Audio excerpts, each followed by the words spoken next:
I find myself caught in a difficult storm of family expectations and financial conflicts within my marriage. What should have been a natural right to inherit my father's legacy now feels like a fading dream, overshadowed by my husband and his mother's relentless pursuit of wealth. In a healthy marriage, you'd assume that safeguarding one's family inheritance would be straightforward, but for me, it's anything but. My husband, Henry, and his mother are consumed by greed, going so far as to covet what my late father worked tirelessly to build. Their audacity to lay claim to his legacy is not only shocking but utterly unforgivable. My name is Diana, a 40-year-old woman balancing a 14-year marriage, motherhood, and a demanding career. Henry, 42, works at a supermarket, a place that once held fond memories for me. We met during my university days when I worked part-time at the same store, and we eventually married when I was just 23. Now, we have a son, Liam, who began university this spring. While I strive to fulfill my responsibilities as a mother and a wife, Henry's reckless spending has become a constant source of tension. His casual attitude toward money, spending freely yet demanding more, has led to significant strain in our financial and emotional lives.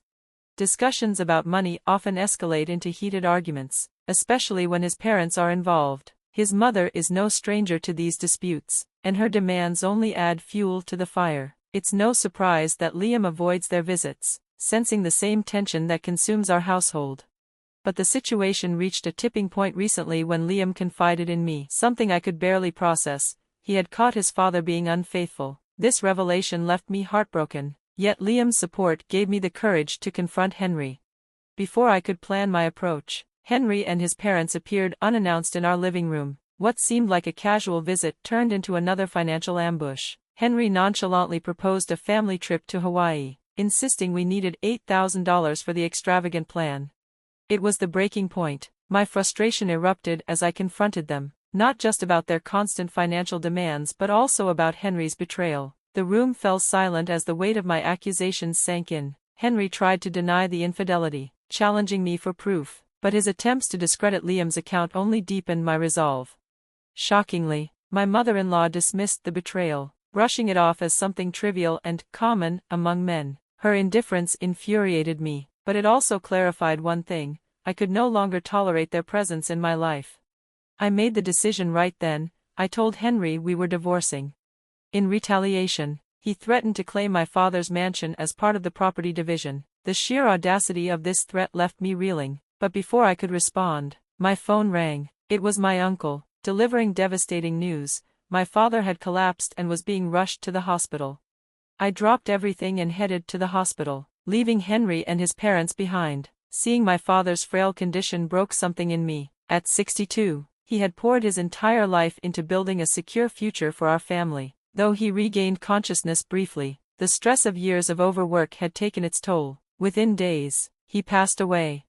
The grief was overwhelming, but I had no time to fully process it. As an only child, I took on the responsibility of arranging his funeral. While I navigated this difficult time, Henry and his parents showed their true colors. At the funeral, their superficial condolences quickly gave way to veiled questions about the mansion's value and its future ownership. Their insensitivity was staggering.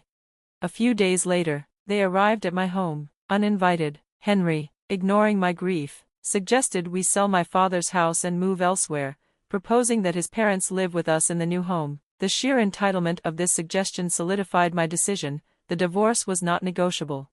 Henry, however, continued his brazen campaign, claiming that my inheritance should be equally shared as marital property. His parents chimed in, casually discussing their ideal room placements in the mansion, as though it were already theirs.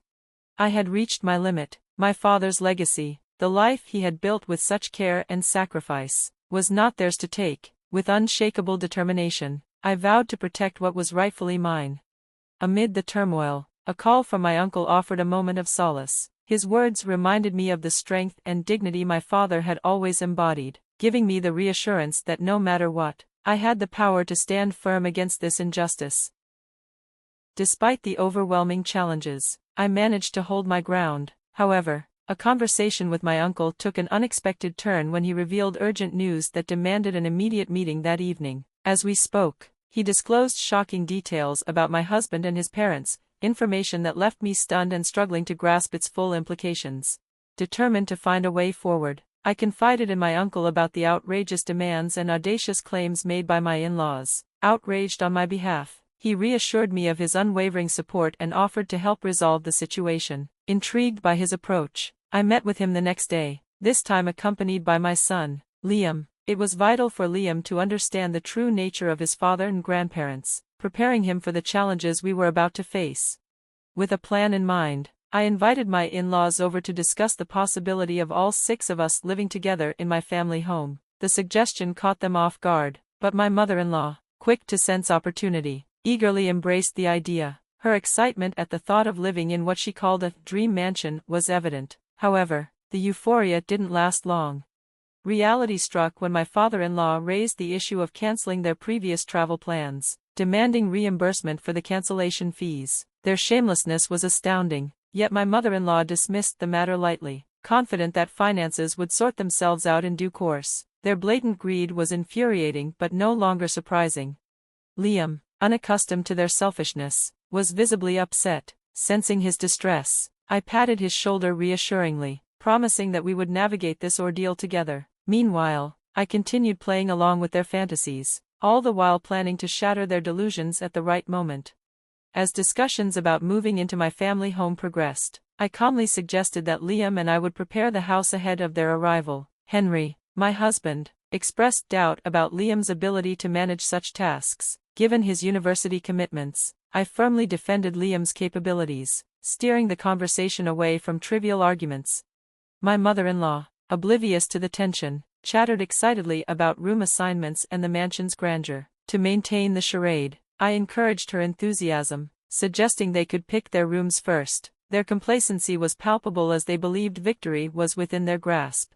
The day of the move arrived. Liam and I stood at the front entrance of the mansion, bracing for the showdown. As my husband and in-laws arrived with a moving truck, their faces lit up with excitement. They were completely unaware of the reality awaiting them. The gate opened, revealing my uncle, my father's brother, standing tall and resolute. His presence was commanding, and it was clear that my husband barely remembered him from the funeral.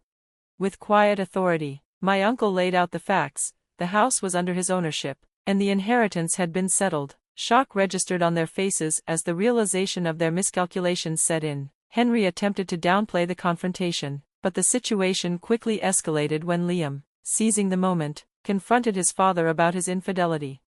The accusation left Henry visibly shaken. His attempts to deny the truth fell flat as Liam, with unwavering resolve, recounted what he had witnessed, his father entering a hotel with another woman. The revelation exposed Henry, silencing his weak protests. My in-laws, however, remained unfazed by the betrayal, their focus unwaveringly fixed on financial matters.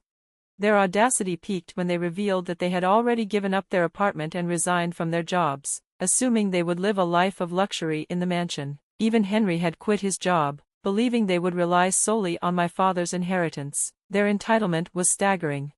My uncle, who was also a lawyer, stepped in with irrefutable evidence of Henry's infidelity, gathered during a month-long investigation. The evidence left no room for denial, and the weight of their actions finally began to sink in. With my uncle's guidance, I informed them that any further claims would be handled legally. I demanded they leave and never contact me again. Though Henry's parting glare was hostile, they left without further protest, their defeat apparent. Following the legal proceedings, Liam and I moved into the family home, honoring my father's legacy and the values he instilled in us. My uncle's support during this tumultuous period was invaluable, and I expressed my heartfelt gratitude to him for standing by me.